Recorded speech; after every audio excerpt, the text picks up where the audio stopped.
Italy, and thank you so much for joining us today. Today's lesson is going to be about how to be content with God.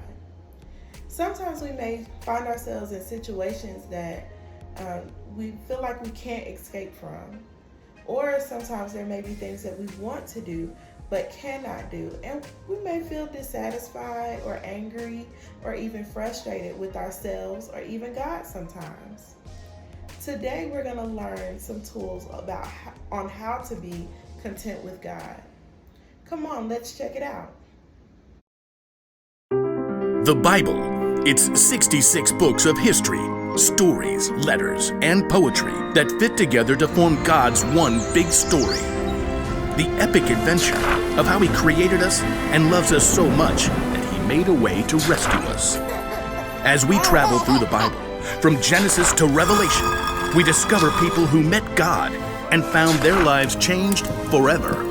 Now, for an amazing story inspired by the book of Philippians, chapter 4, verses 11 through 13. We live in a time where it's really easy to communicate. In 2 seconds, I can send a text to a friend in another state or hop on a FaceTime call with my dear auntie on the other side of the world. But when the Apostle Paul was planting brand new churches, it was not a simple matter for him to stay in touch with the new believers in places he had traveled. Every letter had to be carefully handwritten and then hand-delivered. Plus, travel was often difficult and dangerous. It would take weeks, if not months, for a letter to even arrive. So whenever Paul wrote a letter, he chose the very most important things to say. Every word mattered, including these verses he wrote to the believers at the church in Philippi. I have learned to be content no matter what happens to me. I know what it's like not to have what I need. I also know what it's like to have more than I need. I have learned the secret of being content no matter what happens. I am content whether I'm well-fed or hungry. I am content whether I have more than enough or not enough. I can do all this by the power of Christ. He gives me strength. See, Paul wanted the Philippians and us to understand that God can help us be okay in any situation, no matter what we face.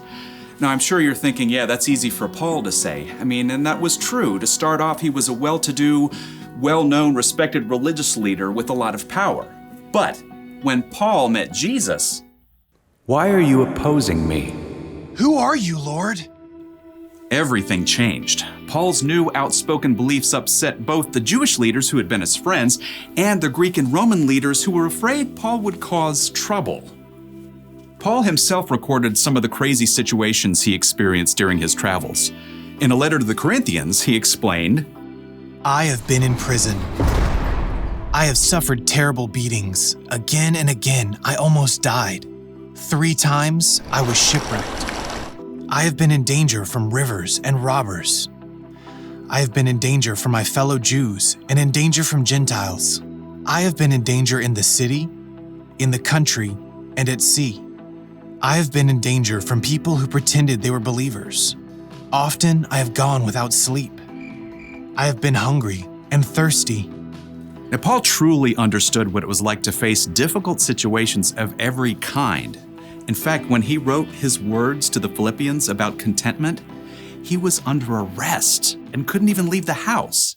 Now, your story is different from Paul's. If you were to tell a trusted friend what you were going through, it might sound something like this. I've had to wear my same sneakers, even when my friend got a new pair.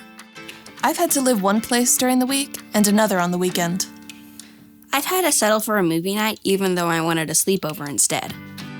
I've had to live with a cast on my arm for 2 months. I've had to sit alone at the lunch table. I've had to miss summer camp because Dad took a job that didn't pay as much. I've had to eat meatloaf at home when I wanted to eat out. God knows your story. He knows all the ups and downs you face. He knows what you have and what you don't have. But no matter what happens, God loves you. He's given his only son, Jesus, to make a way to live with him forever. He's provided everything you need to choose contentment. As Paul reminds us, I have learned to be content no matter what happens to me. I am content whether I have more than enough or not enough. I can do all this by the power of Christ. He gives me strength.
You cannot. Can too. Cannot. Can too. There's no way that you can ride a unicycle. Yes, I can. It's easy. Easy?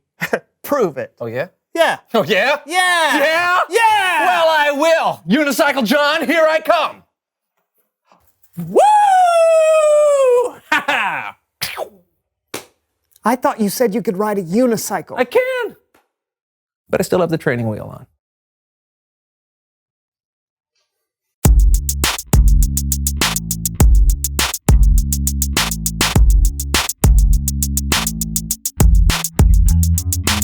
Hello, everyone. I'm Brandon. And I'm John. And this is the So-and-So Show. John? Yeah. You going on a bike ride? Oh, yeah. I'm trying to get out and get some exercise every day, so I've been taking rides around the neighborhood. Oh, that's a nice-looking bike. Oh, yeah? You think so? Man, I've had this thing for a few years. I mean, sure, it's a little old, little rusty, but it still takes me where I want to go. That's all I need. Ever look at your old rusty bike and think, this is all I need? Yes? Well, you're wrong. Looney Larry here with the latest deals in physical fitness to keep you as healthy as a horse. Horses are not particularly healthy. Ugh, I was hoping to get some exercise, but what's the deal with all this fresh air? Gross. I wish I could get sweaty in air conditioning and pay a lot of money for something I could do for free. Lucky you. Introducing the Laraton, a top-of-the-line exercise bike. Want to ride a bike but not go anywhere? Get a Laraton today and ditch your old, sad, bad, rusty, barely functioning, low-quality, stinky, unacceptable, cheap downer of a bike. It'll make your life better. Would I lie? I must have one. But, John... Oh, it's here. Okay. Help me move it in. Come on, I'm sure it's heavy. 12.5 minutes later. Well, what? Is it worth it? Are you happy now? Oh, yeah, I'm so happy. Good. This is way better than a bicycle that actually goes places. Now I've got everything I need. Are you absolutely sure your Laraton has everything you need? I was sure. Well, now you can upgrade your Laraton device with this attached digital display. Be instantly transported to other locales as you exercise. You can bike in the woods. Turn of the century London. A dystopian future. Your very own home. We've got all sorts of options. What? Look, I'm in outer space. Order a Laraton today. It is out of this world.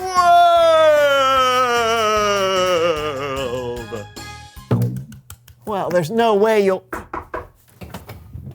Thanks, John. I know. Why do you need all of this stuff? You already have a real bike. Yeah, but my real bike can't take me through the Swiss Alps. Yeah, I guess not. Now I'm absolutely 100% certain that I have everything I need. Whoa! But do you really? Release my friend! Love owning the Laraton but hate all the exhausting exercise that comes with it? Introducing Larabucks!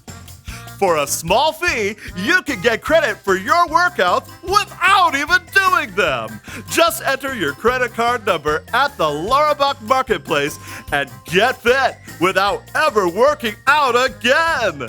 Would I lie? Nope. Need to purchase Larabucks. You don't need any of this, John. Need to be shredded. No, John. John. Wait, listen. Looney Larry. No, it's Bible story time with Kellen. Oh.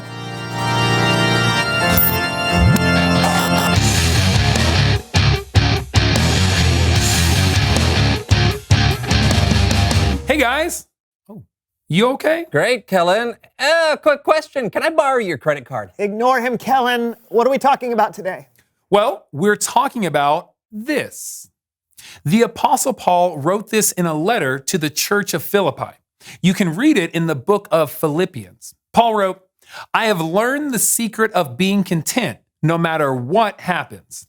You see, Paul knew what it was like to have more than he needed, and he also knew what it was like to not have enough. In fact, when he wrote these words, Paul wasn't a free man. He was being held under house arrest. So what is it, Kellen? What's the secret of being content? Well, I'll tell you. After we check in with our friends Becky and Bathilda. Whoa! Look at the haul of candy these two have. This, my friends, is what it looks like to have more than you need. And you think it should be easy to be content in a situation like this, right? But then, Bathilda... Who would do this? Who would do this? Gross! No, not the sour candy! Who would give out sour candy? Ah! I hate sour candy with all my might! Ah! Maybe Becky has it figured out. Peanut butter? Oh, no. I don't like peanut butter. Okay, yeah, these got to go.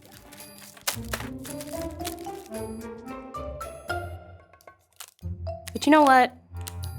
My dad likes peanut butter, so I'll just set these aside for him. You see that?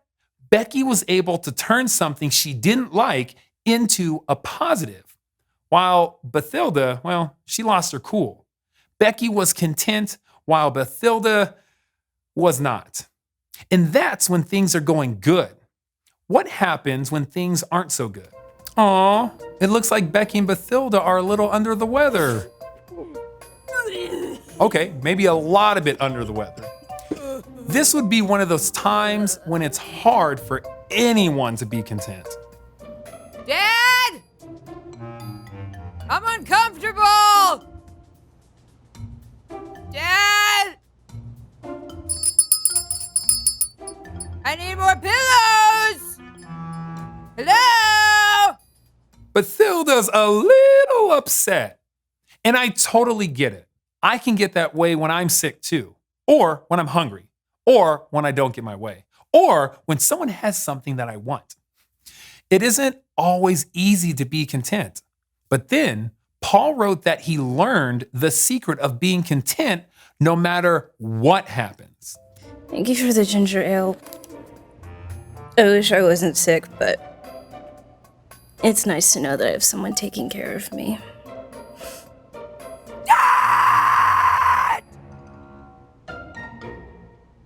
There are gonna be times when things aren't going perfectly. You're going to get sick. You're going to be hungry. You're going to be too hot or too cold or too something. And in those times, you'll need to know the secret of being content. Here it is. Paul wrote, I have learned the secret of being content no matter what happens. I am content whether I am well fed or hungry. I am content whether I have more than enough or not enough.